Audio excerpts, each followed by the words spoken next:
গোপালগঞ্জে আজকে আমাদের এনসিপির যেই জুলাই পদযাত্রা হিসেবে তারা গিয়েছিল গোপালগঞ্জের মাটিতে, তারা জুলাই পদযাত্রা করবে। সেই পদযাত্রায় যেতে তাদেরকে ছাত্রলীগ যুবলীগ সহ বিভিন্নভাবে তাদের প্রোগ্রামের জায়গায় হামলা করে, চেয়ার যেই আমাদের যে আসবাবপত্র ছিল প্রোগ্রামের, যে প্যান্ডেল ছিল প্যান্ডেল ভাঙচুর করে এবং তাদেরকে বিভিন্নভাবে হামলা করে তাদেরকে না যাওয়ার প্রচেষ্টা করে যাতে তারা গোপালগঞ্জে না ঢুকতে পারে। কিন্তু আমরা দেখিয়ে দিয়েছি বাংলার ছাত্র জনতা যেভাবে শেখ হাসিনাকে পরাজিত করে বাংলাদেশ থেকে বিতাড়িত করেছিল, ঠিক তেমনই ভাবে সেই তাদেরকে তাদের মুখে কালি দিয়ে আবার গোপালগঞ্জ এখন ছাত্ররা দখল করে নিয়েছে। আমরা জানি কুকুররাও নাকি বাঘের মতো দাপট দেখায় নিজের চিপায় নিজের গলিতে, কিন্তু আওয়ামী লীগের নেতাকর্মীরা তার চেষ্টা করেও এখন আর পারল না। গোপালগঞ্জের মাটি এখন ফ্যাসিবাদের কবর রচনা হয়ে গিয়েছে। আমরা বলতে চাই এই সারা বাংলার জমিনে এনসিপিকে এবং সাধারণ ছাত্র জনতার পক্ষে যারা কথা বলবে তাদের বিরুদ্ধে যদি কোনো কণ্ঠস্বর বাংলাদেশে কোনো আওয়াজ করার চেষ্টা করে, বাংলার জনগণকে নিয়ে আবারও 24 জুলাই আগস্টের মতো বাংলার জনগণকে নিয়ে তাদেরকে আমরা প্রতিহত করে দিব ইনশাল্লাহ। আমরা বলতে চাই বাংলার জমিনে আর কোনো ফ্যাসিবাদের জায়গা হবে না, বাংলার জমিনে কোনো স্বৈরাচারের জায়গা হবে না। তাদেরকে তারা যতবার মাথা চারা দিয়ে উঠতে চাইবে আমরা ততবার আবু সাইদ মুক্ত হয়ে বাংলাদেশের মাটিতে ফিরে আসবো ইনশাল্লাহ। আমরা বলতে চাই তাদেরকে নাহিদ ভাই, আসলাদ ভাই, সাজিদ ভাইদের উপর যে অতর্কিত হামলা করা হয়েছে, আওয়ামী লীগের এই কোন কোন নেতাকর্মী তাদের সাথে জড়িত ছিল, এই নিষিদ্ধ সংগঠনের কারা কারা তাদেরকে হামলা করার জন্য প্ল্যান করেছিল, কারা কারা তারা বাস্তবায়ন কাজ করেছে, তাদেরকে পুঙ্খানুপুঙ্খভাবে যাচাই করে কারা জড়িত তাদেরকে আইনের আওতায় আনতে হবে এবং যথাযথ শাস্তির আওতায় আমাদেরকে দেখিয়ে আমাদেরকে শান্ত করতে হবে। না হলে আজকে নরসিংদী যে ব্লক কর্মসূচি পালিত হচ্ছে সারা বাংলায় হচ্ছে, সারা বাংলাদেশের সমস্ত রাস্তাঘাটকে অচল করে দেওয়া হবে। বাংলাদেশের মানুষ শান্তিতে আর ঘুমাবে না। ফ্যাসিবাদের যেমন পতন করে বাসায় ফিরেছি, আবার ফ্যাসিবাদের কবর রচনা করে স্বৈরাচার যেন আগামীতে কোনো স্বৈরাচার বাংলাদেশের মাটিতে না আসতে পারে সেই বন্দোবস্ত করে আমরা বাংলাদেশের মাটিতে আমরা শান্তভাবে ঘরে ফিরবো ইনশাআল্লাহ। আমাদের ভাষায় স্পষ্ট, আমরা আমাদেরকে হুমকি দিয়েন না, আমরা এরকম বহুত হুমকি দেখে আসছি। এমনিতে তো ফ্যাসিবাদের বিরুদ্ধে কথা বলেই আসছি। 24 জুলাই আন্দোলনে আমার সামনে আমার ভাইরা যেভাবে নিহত হয়েছেন আমরা দেখেছি, চোখের সামনে আমাদের রক্তের যেই হোলি খেলা আমরা দেখেছি। ভিতরে ভয় ভীতি ডর আর বাংলাদেশের মানুষের মনে আর নাই। আমরা ভয়কে জয় করতে শিখেছি, আমরা বাংলাদেশের মাটিকে কলঙ্ক মুক্ত করতেও শিখবো ইনশাল্লাহ।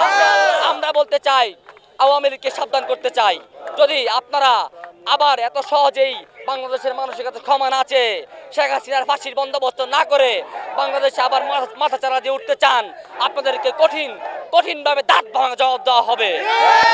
এবং বলতে চাই, এখন যারা নব্য স্বৈরাচার ফ্যাসিবাদ হওয়ার স্বপ্ন দেখছেন তাদেরকে হুঁশিয়ার করতে চাই, এই রক্তের অস্ত্রের যন্ত্রণা আমাদের দেখায় না।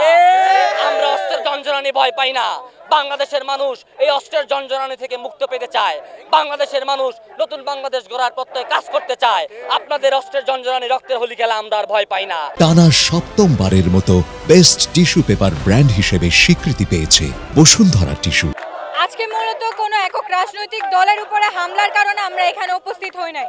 আপনারা সবাই জানেন গোপালগঞ্জে আমাদের বিপ্লবীদের উপর, আমাদের সহযোদ্ধাদের উপর আক্রমণ করা হয়েছে।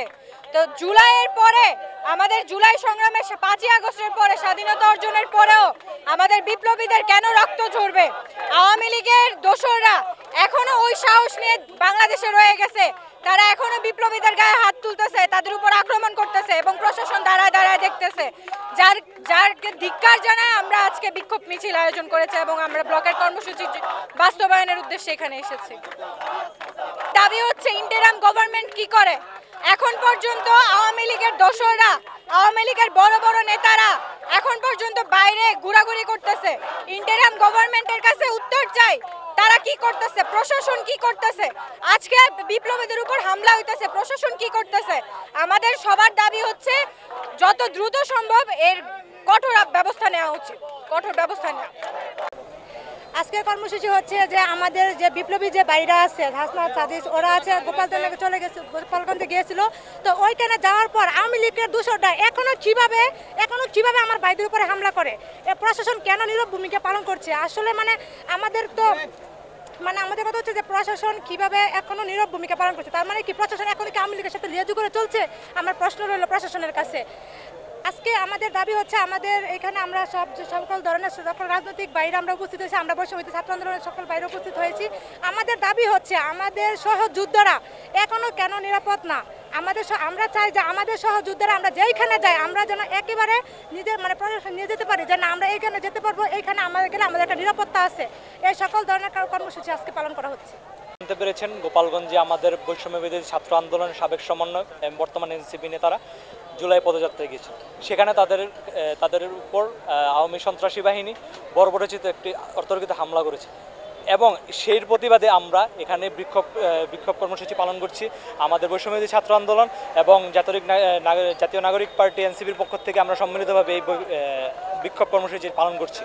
আজকের দাবি হচ্ছে আমাদের প্রতিটা আওয়ামী লীগ সন্ত্রাসী ফ্যাসিবাদের দোসরগুলোকে শাস্তির আওতায় আনতে হবে এবং ভবিষ্যতে তারা এরকম দুঃসাহস যাতে না করতে পারে সেরকম ব্যবস্থা নিতে হবে এবং আজকের আক্রমণের সুষ্ঠু বিচার ইন্টারিমকে করতে হবে। যে কোনো মূল্যে আওয়ামী লীগকে এই বাংলার মাটি থেকে তাড়াতে হবে।